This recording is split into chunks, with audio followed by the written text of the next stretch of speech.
అవునే, మీ ఆడవాళ్ళు మేకప్ ఎందుకు వేసుకుంటారు? అందంగా కనిపించడానికి. అంటే మీరు అందంగా ఉండరనే కదా అర్థం. అందంగానే ఉంటాం, ఇంకా అందంగా కనిపించడానికి. అంటే దేవుడిచ్చిన అందంతో మీరు సాటిస్ఫై అవ్వలేదన్నమాట. అందం ఎవరికి కావాలండి? మనసు మంచిదై ఉండాలి. అలాంటప్పుడు మేకప్ వేసుకోవడం మానేయొచ్చుగా. మా ఆడవాళ్ళం ఏదైనా మానేస్తాం గాని మేకప్ వేసుకోవడం మాత్రం మానేలేం.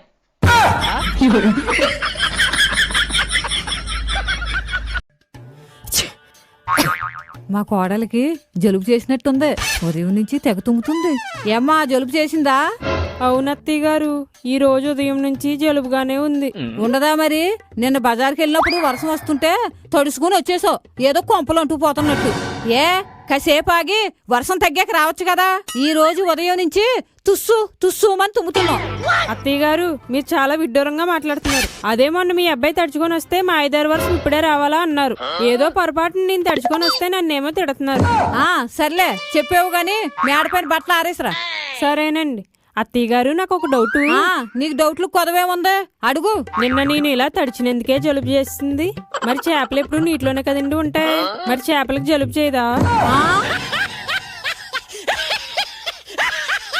మా టిఫిన్ ఏం చేసావమ్మా? చెప్పు నాయన, నీకేం కావాలా? వేడి వేడిగా దోశ చికెన్ కర్రీ చేయమా. వినిపించట్లే. పోనీ మంచిగా ఇడ్లీ చేపల కూరనా చేయమా. వినిపించట్లేదురా. నా బతుకు ఈ రోజు కూడా ఉప్మానే దిక్కున్నట్టుంది. ఉప్మానా? 2 నిమిషాలు చేసేస్తా. ఏంటమ్మా అంతలా ఆలోచిస్తున్నావు? కానీ ఎంత గ్రేట్ అత్తయ్య గారు. ఎవరమ్మా? నేనా? మీరు కాదు అత్తయ్య గారు. మరి మీ మావయ్య గారా? కాదత్తయ్య గారు. పోనీ మా అబ్బాయా? కాదండి. అయితే ఎవరో కాదంటున్నావు నువ్వా? నేను అసలే కాదు. మరి ఇంకెవరో చెప్పు. వాటర్ నుంచి కరెంట్ తీసిన వాళ్ళండి. లేకపోతే వాటర్ పట్టుకున్నప్పుడు అలా షాక్ కొట్టేదు. నిజమేగా.